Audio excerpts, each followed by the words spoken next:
Good morning 11th class. बच्चों आज हम अपने सिलेबस को स्टार्टिंग से स्टार्ट करेंगे, है ना। यानी अकाउंटेंसी की बात कर रहे हैं। हम स्टार्ट करेंगे चैप्टर 1 से अब टॉपिक, क्योंकि सेशन में बहुत सारे बच्चे न्यू एडमिट हुए भी हैं और अभी कुछ दिन पहले ही 10th क्लास का रिजल्ट आया था, जिसकी वजह से बच्चों ने डिसाइड किया कि हमें कॉमर्स लेनी है या साइंस लेनी है ना। तो फिलहाल मैं इसलिए स्टार्टिंग से कर रहा हूँ क्योंकि बहुत सारे बच्चे कॉमर्स में आए थे और कुछ चले भी गए होंगे, है ना।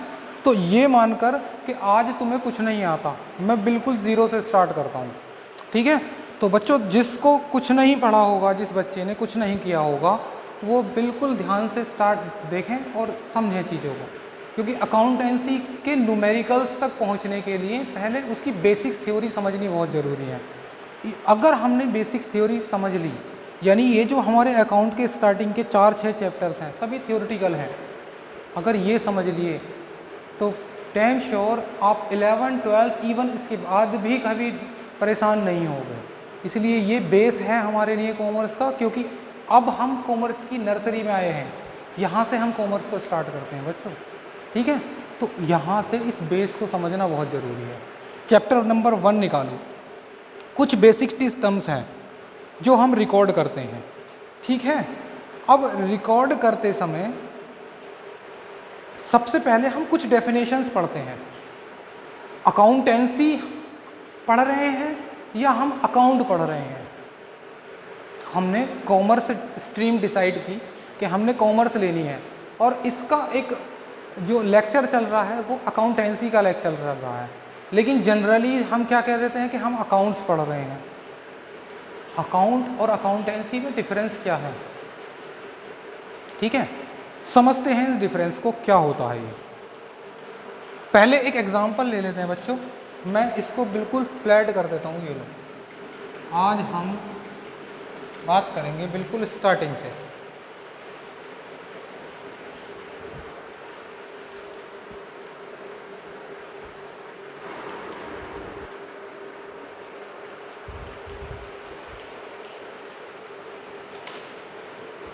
देखो एक एग्जाम्पल लेते हैं।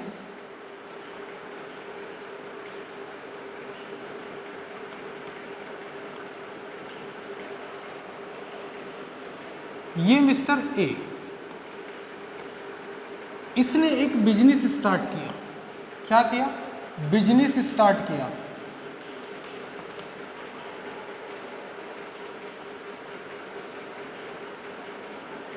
ये लो, एक बिजनेस स्टार्ट कर लिया, चाहे कोई भी बिजनेस हो, और वो बिजनेस कौन सा होगा? ये ए उसका मालिक होगा, ये बिजनेस होगा, ठीक है। सबसे पहली बात हमको ये ध्यान रखना है कि हम अकाउंटिंग करेंगे। क्या अकाउंटिंग करेंगे? जो भी बिजनेस लेन देन करता है उसकी अकाउंटिंग करेंगे, उसको रिकॉर्ड करेंगे, है ना। ये लेन देन करता है या ये लेन देन करता है? सर ये तो एक ही बात है, ये और ये मालिक ही तो है इसका। नहीं, अकाउंटिंग पॉइंट ऑफ व्यू से ये अलग है और ये अलग है। हम जो अकाउंटिंग में रिकॉर्ड करेंगे वो इसके पॉइंट ऑफ व्यू से रिकॉर्ड करेंगे, ठीक है, इसके पॉइंट ऑफ व्यू से,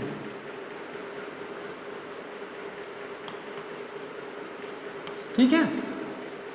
हम किसके अकाउंटेंट हैं? बिजनेस के। चलो क्यों करते हैं, देखो ए ने अपने बिजनेस में 10 लाख रुपए लगाए। ये लो 10 लाख रुपए लगा दिए, तो क्या हम इसको रिकॉर्ड करेंगे? हाँ, किताबों में लिखेंगे। क्या लिखेंगे? In the books of business we have to record cash receive, यानी कैश आया। कितना आया बेटा? 10 लाख रुपए आए। कहाँ से आए? ओनर से आए। तो ओनर के अकाउंट को हम कैपिटल के नाम से रिकॉर्ड करते हैं, यानी मालिक जो भी अपने बिजनेस में लगाता है उसको हम बोलते हैं कैपिटल, ठीक है। तो ये कैपिटल क्या है? कैपिटल इन्वेस्ट की, ठीक है। किसने इन्वेस्ट की? मालिक ने। कैपिटल होती है संपत्ति, सॉरी संपत्ति नहीं, पूंजी, जो बिजनेस में लगाई जाती है उसको कैपिटल कहते हैं। तो अब ये देखो, मालिक ने पैसा लगाया तो इसने लिखा, जैसे हम किसी और से लेन देन करते हैं, मानो हमने किसी राम से पैसे लिए 10,000 रुपये, तो क्या हम लिखेंगे? नहीं लिखेंगे। हाँ लिखेंगे, क्योंकि राम अदर है, मैंने अपनी इस पॉकेट से पैसे निकाले और इस पॉकेट में रिकॉर्ड कर लिए। लिखेंगे? नहीं लिखेंगे। क्यों लिखेंगे भाई? मेरा पैसा मेरी पॉकेट में है, इधर की जगह इधर रख लिया, रिकॉर्ड नहीं करेंगे। तो जब हम अपने आप से लेन देन करते हैं तो रिकॉर्ड नहीं करते, लेकिन जब हम किसी अदर से लेन देन करते हैं उसको हम रिकॉर्ड करेंगे, प्रॉपर रिकॉर्ड करेंगे। तो पहली नोटिस करनी है हमें बातें कि बिजनेस और बिजनेसमैन दो अलग अलग चीज़ें हैं।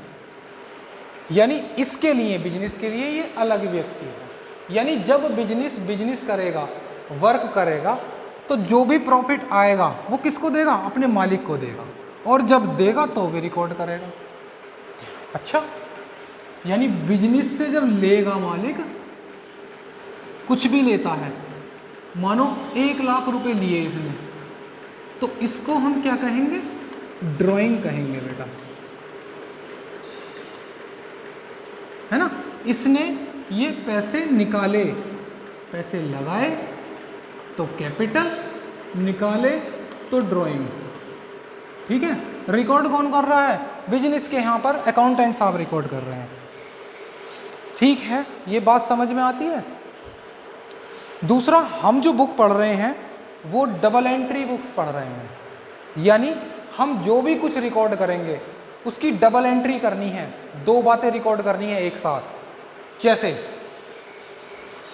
इस बिजनेस ने सेल की ₹1000 की, तो एक्चुअल में देखो, सेल करते समय या तो सेल कैश हुई होगी,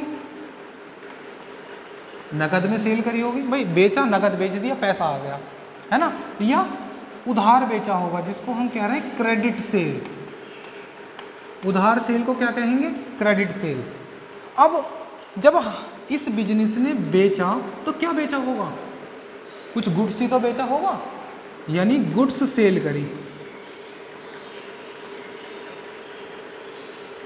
गुड्स सेल करने पर इसके पास से गुड्स चला गया बिजनेस के पास से। भाई सेल किसको करी? मान लेते हैं इसने सेल करी हरि को,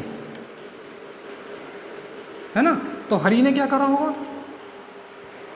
1000 रुपये दिए होंगे और गुड्स लिया होगा। तो 2 बातें हुई ना। एक तो बिजनेस के पास से क्या हुआ? देखो, एक तो बिजनेस के पास से गुड्स आउट हुआ, मैं यहां लिख देता हूं, चलो। एक तो बिजनेस के पास से क्या हुआ? गुड्स आउट हुआ, गया ना गुड्स। और एक क्या हुआ? कैश यानी रुपीज इन हुआ। 2 बातें तो हुई। प्रैक्टिकली देखें तो एक घटना हुई, इंसिडेंट क्या हुई? एक के बेच दिया हमने, लेकिन अकाउंटिंग पॉइंट ऑफ व्यू से 2 इंसिडेंट हुई। क्या? एक गुड्स गया और दूसरा उससे कैश आया। ठीक है, ये तो कैश की कंडीशन थी। लेकिन क्रेडिट में क्या होगा? एक तो गुड्स जाएगा, यानी ये तो कैश का था, और क्रेडिट में क्या होगा? यानी उधार सेल में एक तो गुड्स जाएगा,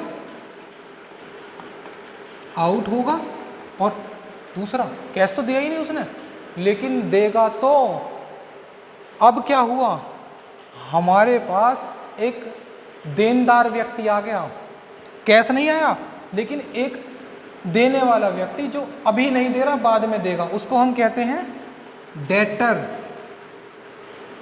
debtor is that person whose goods are sold on a credit, यानी डेटर वो व्यक्ति होता है जिसको हम उधार गुड्स बेचते हैं। उधार बेचते समय वो पैसे नहीं दे रहा, लेकिन देगा बाद में, तो हम उसको कैसे दिखाएंगे? हमारा देनदार व्यक्ति, देने वाला व्यक्ति। तो डेटर किसको कहते हैं हम? देने वाले को। देने वाला हमें पैसे देगा, यहाँ थोड़ी देने वाले हैं तो हिसाब फाइनल कर गया, वो देगा क्या? ठीक है। अब देखो,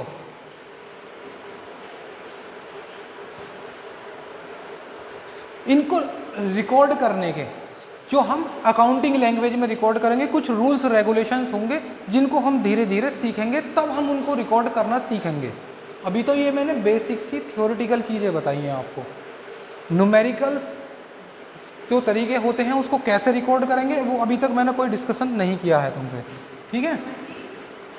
तो आगे हम देखते हैं कुछ टर्म्स की बातें, यानी यहाँ पर आते हैं अपने पॉइंट पर कि बिजनेस और बिजनेसमैन तो अलग अलग व्यक्ति थे, तो हम किसके यहाँ अकाउंटिंग कर रहे हैं, इसके यहाँ पर। अकाउंटिंग करने के कुछ रूल्स। सबसे पहले एक बात देखें कि मैं अकाउंटेंट, हम अकाउंटेंट बनने वाले हैं, सभी बच्चे आगे जाकर अकाउंटेंट बनेंगे, है ना, चार्टर्ड अकाउंटेंट भी बनेंगे, ठीक है। अब बेटा ये देखना है कि सेल करते समय अकाउंटिंग की प्रिजम्पशंस क्या क्या होती हैं। यानी एक व्यक्ति जो लेखा जोखा करता है, रिकॉर्डिंग करता है, उसको रिकॉर्ड करते समय क्या थिंकिंग आती है। सबसे पहले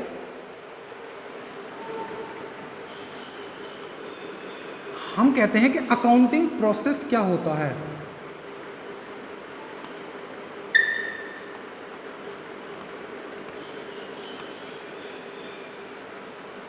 चलो पहले इसको सबको रफ कर देते हैं।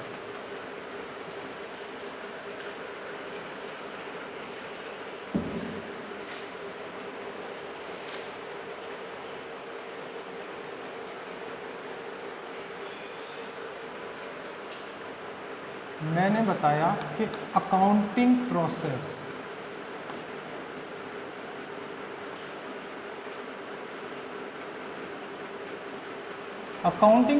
क्या होगा। देखो, एक अकाउंटेंट, सेल हुई, परचेज हुई, या मालिक ने पैसा लगाया हमारे बिजनेस में, या मालिक ने पैसा निकाला, हम अकाउंटेंट किसके, बिजनेस के, मालिक के नहीं, मालिक अलग है, बिजनेस के अकाउंटेंट है। एक बात ध्यान रखनी है। तो मानो सेल हुई, तो सबसे पहले अकाउंटेंट ने क्या किया, ये लो, फर्स्ट किया उसने आइडेंटिफाई,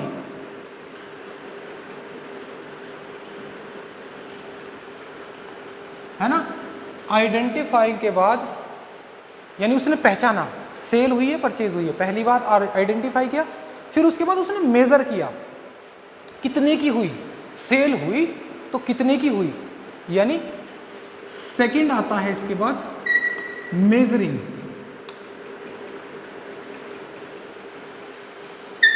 ठीक है, उसके बाद रिकॉर्ड करेगा वो,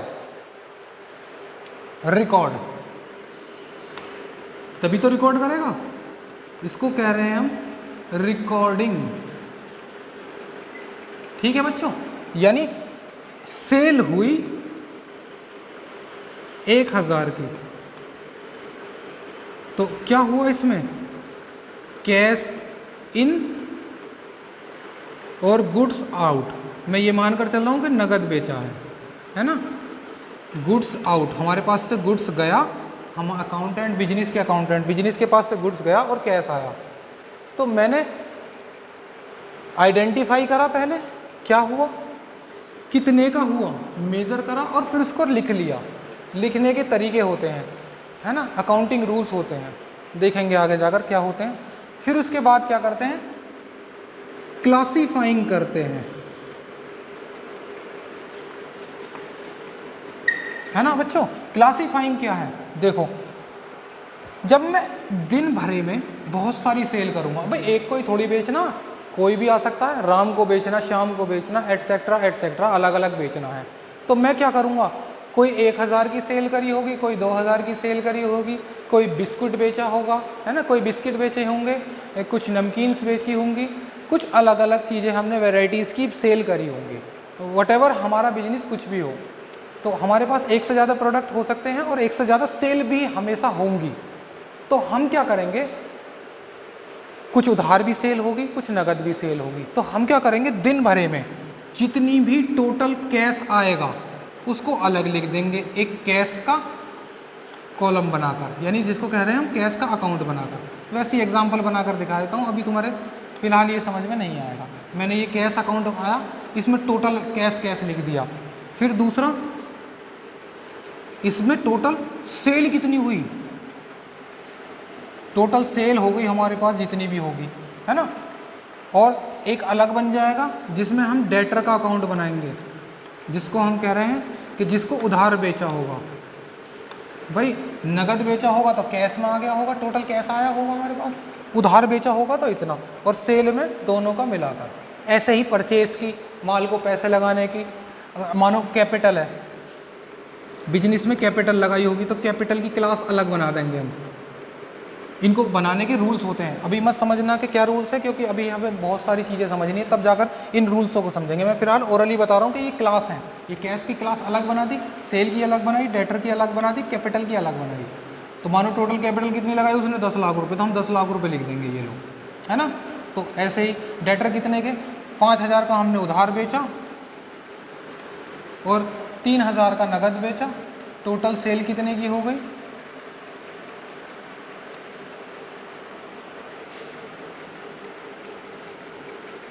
और टोटल जो सेल हो गई वो हो गई 8,000 की, ठीक है। तो ऐसे हमने इनकी क्लास बना ली, ठीक है।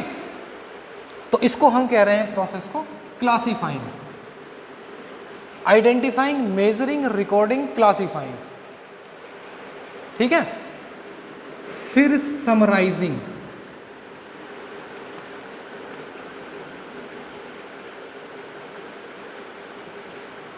ठीक है। Identifying, measuring, classifying and summarising. अब क्या करेंगे भाई, जब हमने ये क्लासिफिकेशंस की होगी, भाई सेल हमने कैश ये हो गई, एक दिन की सेल ये हो, कैश आया, दूसरे दिन 2,000 आया, तीसरे दिन है ना और आया होगा 5,000 आया होगा। ऐसे ऐसे अलग अलग दिन की हम रिकॉर्ड करते जा रहे हैं, या एक दिन की हम एक से ज़्यादा रिकॉर्ड कर रहे हैं। तो हम क्या करते हैं, इनका टोटल कर लेते हैं, फिर बाद में कि टोटल कैश कितना आया। फिर एक लिस्ट बनाते हैं। लिस्ट किस तरह की होती है, ये लो मैंने एक लिस्ट बना ली जिसमें हम सारे बैलेंस लिखेंगे, जिसको हम कह रहे हैं ट्रायल बैलेंस। तो ट्रायल बैलेंस का भी एक रूल्स होता है, अभी तक ट्रायल बैलेंस का एक सेपरेट चैप्टर है, ध्यान रखना। इसका भी सेपरेट चैप्टर है। कौन सा है सेपरेट चैप्टर, लेजर। इनको हम कह रहे हैं लेजर, यानी ये जो क्लासिफिकेशन वर्क है हमारा किस चीज़ में है, लेजर में। देख लेना बच्चों, ये लेजर का चैप्टर है, ट्रायल बैलेंस का सेपरेट चैप्टर है। तो जब हम ट्रायल बैलेंस में समरी बनाते हैं उसको कहते हैं समराइजिंग। कैसे लिखा जाता है, सारे बैलेंस एक तरफ लिख लिए जाते हैं जो भी डेबिट बैलेंस होते हैं, और एक बैलेंस इधर लिख लिए जाते हैं, टोटल कर लिया जाता है इनका, ठीक है। ये आता है समराइजिंग। समराइजिंग के बाद इन सारे बैलेंस को लिखने के बाद हम एंड ऑफ द ईयर, यानी एक साल का पीरियड होने के बाद हम ये पता लगाते हैं कि हमारे बिजनेस में क्या प्रॉफिट हुआ, क्या लॉस हुआ, क्या हमारे पास संपत्ति बची और क्या हमारे पास जिम्मेदारी बची। जिम्मेदारी कैसे बची होंगी, किसी से हमने उधार भी तो ले रखा होगा, किसी को उधार दे रखा होगा। तो उधार देने वाला क्या हो जाता है, हमारी संपत्ति मानी जाती है। जैसे हमारे पास एक बिल्डिंग होती है, वो हमारी संपत्ति है, जिसको हम उधार बेचते हैं वो हमारे लिए जिम्मेदारी है, वो भी संपत्ति होती है। और जिससे उधार खरीदते हैं, मानो हमने किसी से 5,000 का उधार खरीदा, तो हमारी जिम्मेदारी बनती है उसको 5,000 देने की। नहीं, जब तक हम उसको 5,000 नहीं दे देंगे ये जिम्मेदारी ख़त्म नहीं होगी। तो एंड ऑफ द ईयर हम एनालाइज करते हैं, एनालाइज करते हैं। एनालाइज का मतलब इवेल्यूएट कर लेते हैं, निचोड़ करते हैं कि पूरे साल में हमने क्या कमाया, क्या गंवाया। इसके बाद आता है एनालाइजिंग, ठीक है। एनालाइजिंग के बाद आता है कम्युनिकेटिंग। ये लो कम्युनिकेटिंग, ठीक है। तो मैं इनको रफ कर दूं, ये तो लेजर का पार्ट था, ये ट्रायल बैलेंस का। इनके सेपरेट चैप्टर है, इनको डीपली तब पढ़ेंगे जब हम लेजर पढ़ेंगे ना, बिल्कुल आराम से रूल्स के साथ में पढ़ेंगे। लेकिन इनको समझने के लिए पहले हमें ये बेसिक चीज़ें समझनी जरूरी है। इसको समझने के लिए बेसिक चीज़ें समझनी जरूरी है, ठीक है।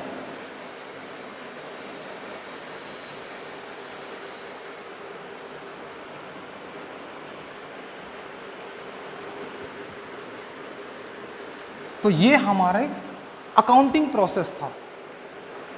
अब देखो चैप्टर नंबर 1 के स्टार्टिंग में सेकंड पेज पर देखो, एट्रीब्यूट्स ऑफ अकाउंटिंग। हम इनको अकाउंटिंग बोल रहे हैं। क्या क्या हुए? सबसे पहले आइडेंटिफाई करो फाइनेंशियल ट्रांजैक्शंस एंड इवेंट। बच्चों ट्रांजैक्शन एंड इवेंट दो बातें आ गई यहाँ पर। ट्रांजैक्शंस क्या होती है और इवेंट क्या होती है? बेटा ट्रांजैक्शंस जो होती हैं, जब हमने सेल की, ध्यान करो, तो सेल करते समय एक तो कैश आया हमारे पास और एक गुड्स गया, है ना। तो ये जो सेल है इसको क्या कहते हैं हम? इवेंट। नोट कर लेना इसे ठीक से, इसको क्या कह रहे हैं? इवेंट। और ये जो दो बातें हुई, लेन देन, ट्रांजैक्शंस किसको कहते हैं? ट्रांजैक्शन का मीन्स होता है लेन देन, है ना। लिया क्या? ये। दिया क्या? ये। ठीक है, क्लियर? तो हमने आइडेंटिफाई करा, फिर उसको मेजर किया।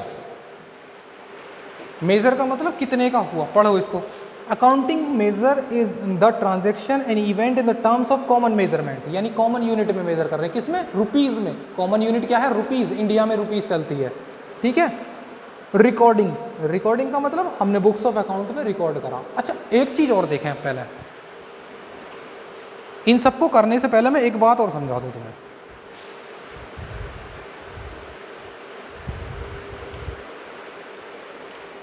ये लो यहां समझा दो।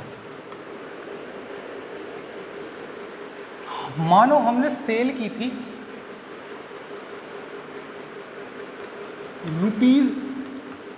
₹1000, है ना, कैश सेल है ये, और परचेज की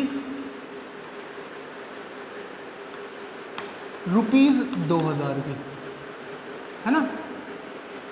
तो हम इसको, सबसे पहला स्टेप क्या होता है हमारा? जर्नल एंट्री का।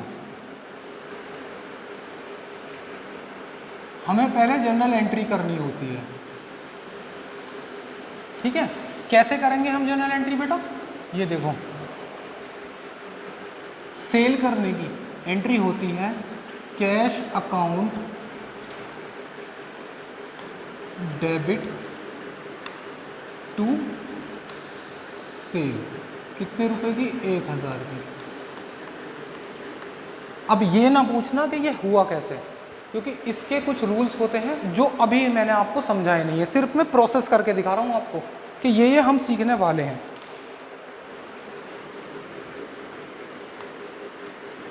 बीइंग कैश सेल, ये फर्स्ट एंट्री हुई, फिर ये सेकेंड हो गई। परचेज करने की एंट्री ये बनती है purchase account debit to cash account.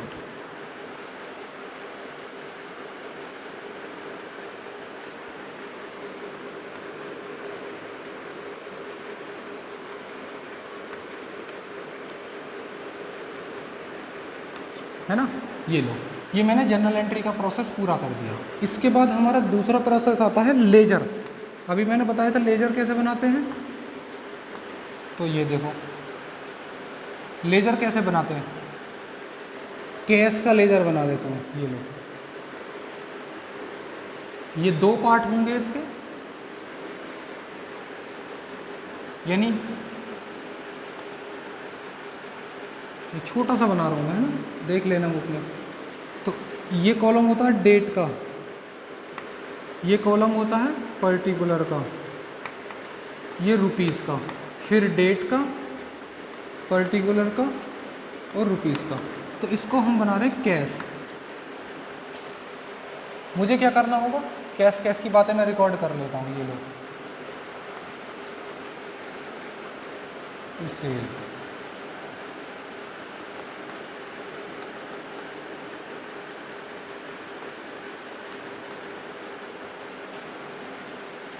एक और बना लेता हूँ।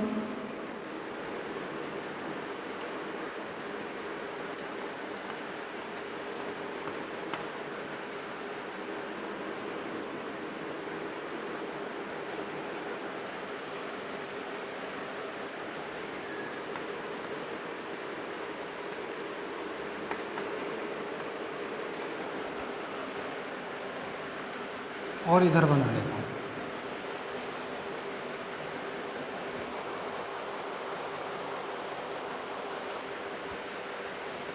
चलो अब ये देखो कि मैंने पहला स्टेप लिया जनरल एंट्री का, दूसरा स्टेप लिया लेज़र का। अब लेज़र मैंने कैसे बनाए हैं, इनके रूल्स मैंने अभी अब तक नहीं बताए हैं, ठीक है। तो ये देखो हमने पहले आइडेंटिफाई करा कितने की हुई सेल, फिर मेज़र करा। रिकॉर्डिंग वाला प्रोसेस कौन सा है बेटा, जनरल एंट्री का, ठीक है। क्लासिफाइंग वाला प्रोसेस कौन सा है, लेज़र का, ठीक है। समराइजिंग वाला प्रोसेस कौन सा था, मैं ट्रायल बैलेंस ऐसे ही बनाकर दिखा देता हूँ, ये लो ट्रायल बैलेंस बनता है।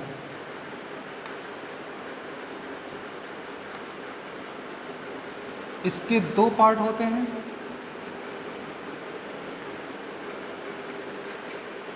एक डेबिट और एक क्रेडिट। इन दो एंट्री के बिहाफ पर सिर्फ दो ही ट्रांजैक्शंस हुई हैं, सेल और परचेज।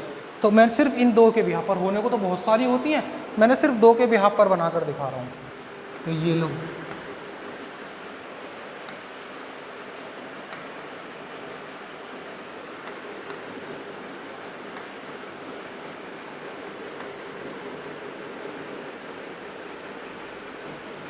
ये लो दोनों साइड इसकी मैच हो जाती हैं और ये बनता है।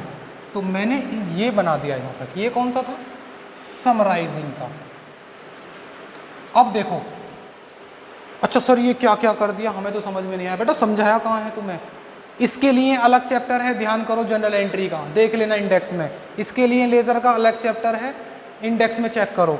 ट्रायल बैलेंस का अलग चैप्टर है, इंडेक्स में चेक करो। एनालाइजिंग क्या है सर, अभी तो एनालाइजिंग नहीं बताया। तो एनालाइजिंग में क्या करते हैं बेटे, एनालाइजिंग में हम फाइनल अकाउंट बनाते हैं, यानी फाइनल अकाउंट, ईयर के फाइनल में जो अकाउंट बनते हैं वो कौन कौन से अकाउंट बनते हैं। एक बनता है ट्रेडिंग अकाउंट, एक प्रॉफिट एंड लॉस अकाउंट,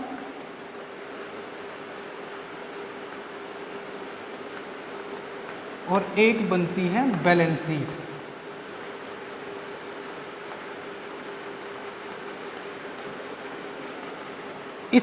इन अकाउंटों से पता लगता है कि क्या हमने, इससे पता लगेगा क्या हमने ट्रेडिंग की, क्या हमने सेल परचेज की। इससे पता लगेगा क्या हमने प्रॉफिट और लॉस अर्न किया। इससे पता लगेगा क्या हमारे पास संपत्ति बची और क्या हमारे पास, संपत्ति को कहते हैं एसेट, और क्या हमारे पास जिम्मेदारी बची, जिसको हम कह रहे हैं लायबिलिटीज, ठीक है। ये हमारी बैलेंस शीट के फॉर्मेट होते हैं। तो ये कौन सा प्रोसेस था, एनालाइजिंग। ये लो, ये था एनालाइजिंग, ठीक है। हमने ये अकाउंटिंग एट्रीब्यूट्स पढ़े, तो पढ़ो अब ध्यान से जल्दी से। अकाउंटिंग एट्रीब्यूट, मेजरिंग तक की बात हो गई थी, हमने मेजर कर लिया था, ठीक है। रिकॉर्डिंग की बात हो रही है, तो देखो क्या कह रहा है, according to an art of recording financial transaction in the books of account, recorded is the process of recording business transaction of financial character in the books of original entry, that is general entry। General book entry कहाँ होती है, general में। तो सबसे पहला कहाँ आ गया, यानी जब हम जनरल एंट्री करते हैं तो कौन सा प्रोसेस होता है, रिकॉर्डिंग का। ध्यान से देखना, general entry is the process of recording. इसके बाद आता है समराइजिंग, क्लासीफाइंग, सॉरी।